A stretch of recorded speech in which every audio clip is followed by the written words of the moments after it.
Hi YouTube, the Closed Community College Tutorial Center is now offering learning in virtual reality free to all students.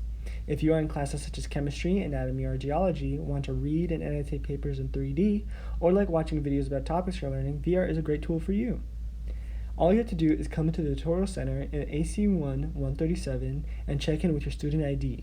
A tutor will explain how to use the VR, and you'll have the option to study with them or use the VR independently. So here we're showing how to use it for chemistry. So you can pick up molecules and mess around with those. But also you have the periodic table and VSEPR theory. For anatomy, we have, of course, a skeletal structure that you can take out, that you can mess with and inspect bones at a closer angle.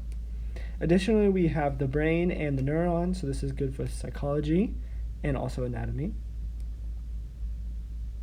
Additionally, we have resources like cheat sheets for your physics courses, organic chemistry, finances, business. And we have much more. So feel free to come in.